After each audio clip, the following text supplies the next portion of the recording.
Welcome to another episode of Sjogren Strong. This is Brian. And this is Lupe. And this is your weekly podcast discussing how to live an active and healthy lifestyle despite a diagnosis of Sjogren's. And today we had a different episode planned, but life happened, so we pushed the episode to next week, and today we're going to talk about something else. We're very excited about next week's episode, but as the title of this show states, life happens. And we wanted to bring it up and talk about it and talk about some of the things we discovered with Lupe having Sjogren's and dealing with this. And what this is the loss. And not only the loss, but the decision that we had to make to put a dog down that we've had for 10 and a half years, going on 11 years. And to compound that, this was Lupe's first dog, and her name was Allie. And this is going to be kind of a difficult show for the both of us to get through. So bear with us. Our eyes are already watering.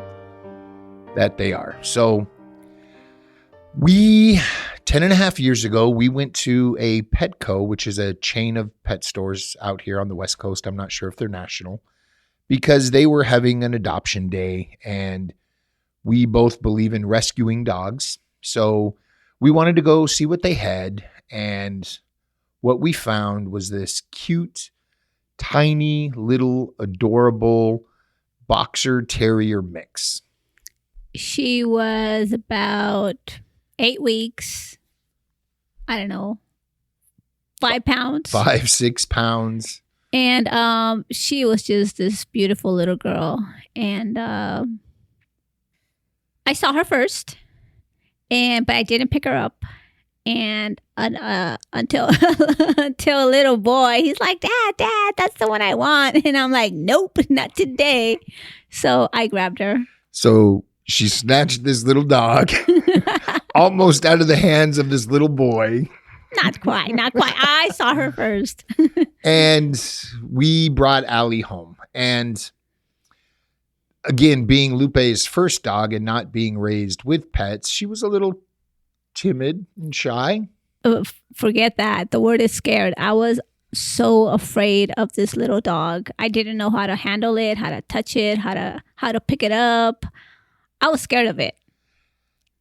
And me, having grown up around dogs and pets and animals, I did. So not that this show is focused on Allie. We just kind of wanted to share a little backstory. She's been with us for 10 and a half years, and she was an awesome dog.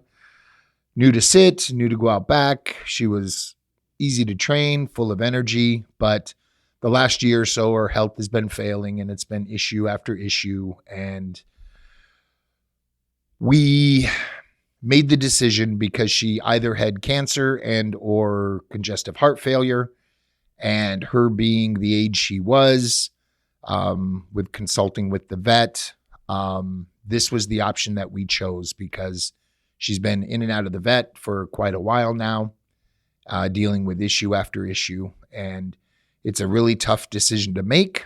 And I'm of the opinion that if we make that decision, we're going to be there till the end, which is what we did. We stayed with her through the entire process until her heart stopped. And that happened pretty quickly from the time they pushed that drug into her IV. So, yeah. So a couple of things that we realized throughout this process was, we're going through a grieving process, and when one grieves, it's hard to eat, and it's hard to focus on taking care of you, and it's easy to fall back on foods we shouldn't be consuming. So this being realized, day one sucked. Let me just be honest. It was out the window. And that was yesterday. That was yesterday, Monday. Veterans Day. And we got through the day. Let me put it that way. Today, obviously, we're in the studio recording this episode for tomorrow, and who knows what's going to happen with tonight's meal, but you had a healthier lunch. I did. I had a healthier lunch. I had salad, spinach and kale salad, because yesterday what we had for dinner was a cup of noodles with crumbled Doritos in it. So that wasn't healthy. And actually, that was the only thing we ate all day. So, I mean, you know, if you have an autoimmune, or even if you don't, that's not enough to get you through the day. And then, you know, you kind of start feeling crappy. So. And one thing I realized is I wasn't hydrating, and I've been playing catch up all day.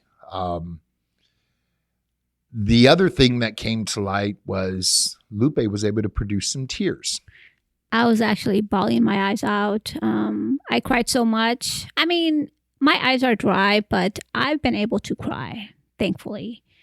But this morning when I woke up, I cried so much. And I don't know if this happens to people that don't have Sjogren's, but my eyelids were almost swollen shut. So I'm like, what the heck is going on? But I realized it was because I had been crying the night before. Well, the day before, and then throughout the night, I kept waking up, you know? So where do tears come from? Where do tears come from? Where do tears come from? I mean, you know, if I have dry eyes and I don't produce any tears, but when I get emotional, I'm able to cry. So I think I've asked this before. Where do they come from? You know, you don't always produce tears when you cry, though. Me? You've cried without tears. Then, really? What was the feeling yesterday and this morning with tears? Well, it was your heart aching. No, but did your eyes feel better because you were able to produce tears? Did you feel like you need less drops the last day and a half? You know what? Now that you mentioned that, yeah. Because usually when I wake up in the morning, my eyes, they hurt. I mean, they hurt and they can't focus for a while. A few minutes, because the first thing that I get up, if it's to go to work during the week, I go to the refrigerator, I take my Restasis out of the fridge, and I put a drop in each eye. But if it's on the weekend, I just sit there and blink, blink, blink, and it doesn't get me anywhere because I don't have tears, so my eyes just feel like sandpaper. But today when I woke up, besides my eyelids being swollen, they didn't hurt.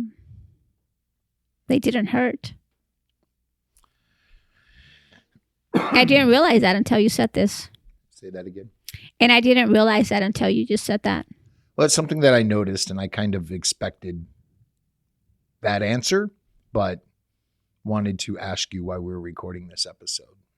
Well, had you not said it, I wouldn't have even realized it. So,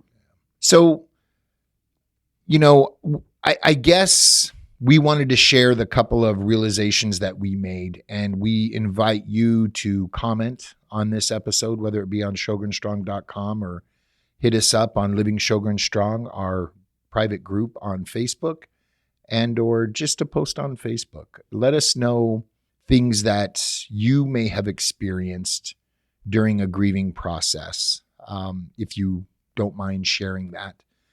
But having healthier foods prepared and ready to go. I mean, it was Monday. We had just grocery shopped. I guess there was no excuse other than, you know, I'll fall on the sword here.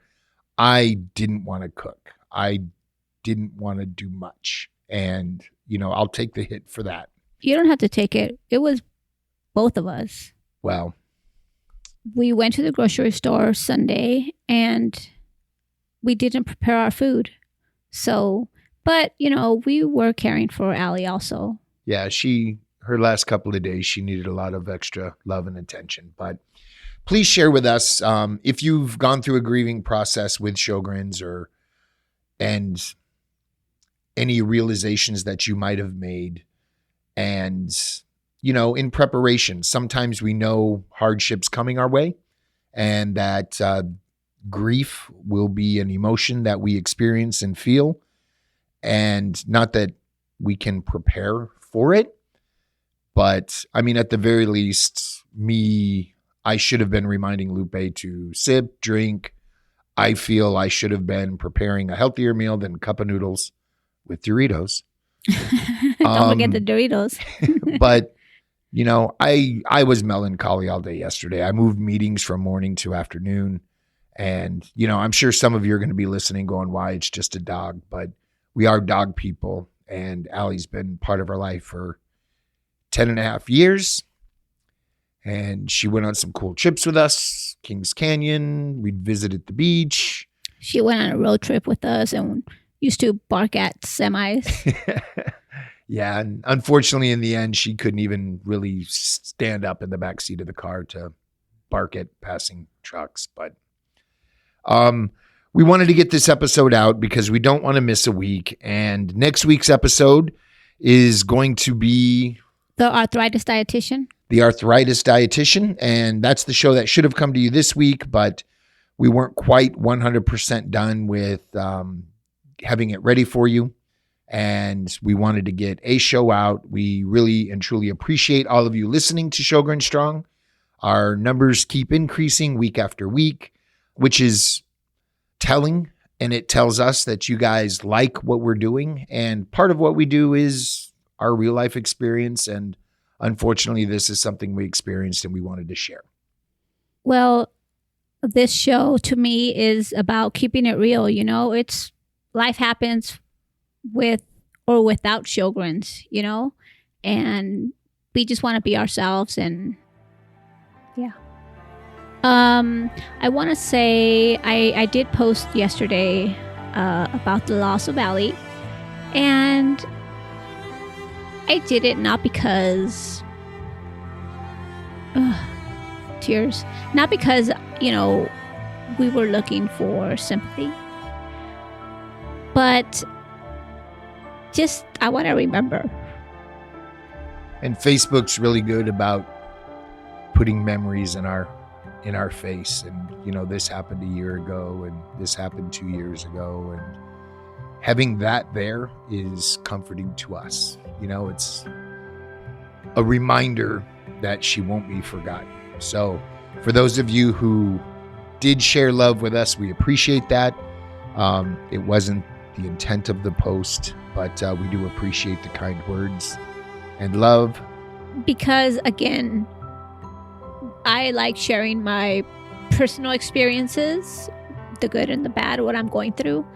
And Allie was part of my life, and I'm going to miss her. And thanks for everybody's love and comments. As I'm wiping a tear, until next time, sip constantly and stay hydrated.